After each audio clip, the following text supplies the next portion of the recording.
Depuis 6000 ans, les concepts de civilisation, d'État et de gouvernement, de religion existent. Et pendant ces 6000 ans, diverses personnes nous promettent une vie meilleure, la paix et la prospérité. Pour beaucoup, leur épopée sur mesure, leurs discours manipulateurs et leurs slogans sont encourageants. Les gens remettent volontairement leur destin entre les mains d'un énième dictateur ou d'un cardinal gris, oubliant les simples paroles des prophètes. C'est à leurs fruits que vous les reconnaîtrez.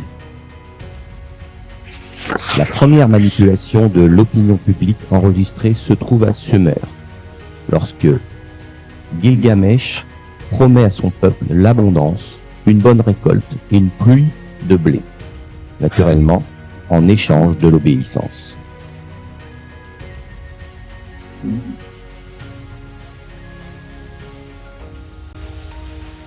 Les Grecs n'ont pas fait beaucoup mieux que les Sumériens. Ainsi, Philippe V, le roi de Macédoine, leur a promis la liberté, l'abolition des impôts et l'autonomie. Au final, les Grecs ont obtenu des guerres sanglantes, des extorsions et l'esclavage. Le Moyen-Âge est allé encore plus loin. Ce n'est pas seulement pour la liberté et la richesse que les guerres et les meurtres ont été déclenchés. Les dirigeants ont continué à justifier leurs sombres actions en invoquant la volonté divine. Ils ont combattu et tué au nom de Dieu, et ils se sont référés à lui pour légitimer leur pouvoir. Dans ce que l'on appelle les temps modernes, les dirigeants ont poursuivi la mode des slogans de liberté, d'égalité, de fraternité et de droit.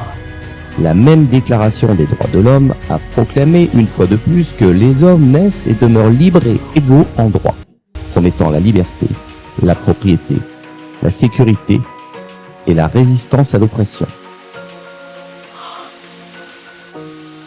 Au début de sa carrière de dictateur, Hitler a appelé aux valeurs humaines universelles. Et cela a été dit par un tyran qui a détruit des dizaines de millions de vies humaines. Et qu'en est-il aujourd'hui? Quelque chose a changé?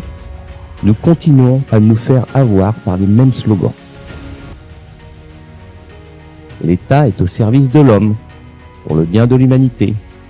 Ordre et liberté. Unité, égalité, paix. La force est dans la justice. La vérité triomphera.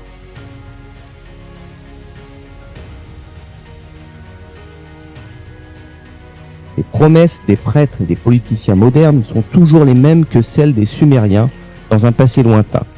Les choses n'ont fait qu'empirer en 6000 ans. Nous continuons à placer nos espoirs dans quelqu'un d'autre et à ne pas prendre nos responsabilités. Nous sommes immobilisés par diverses promesses. Et pendant ce temps, quelqu'un d'autre vient simplement prendre la relève. Le peuple obtient un nouveau dictateur ou un tyran. On a beau changer l'un pour l'autre, le dragon reste un dragon. C'est nous-mêmes qui permettons à un tel format consumériste d'exister.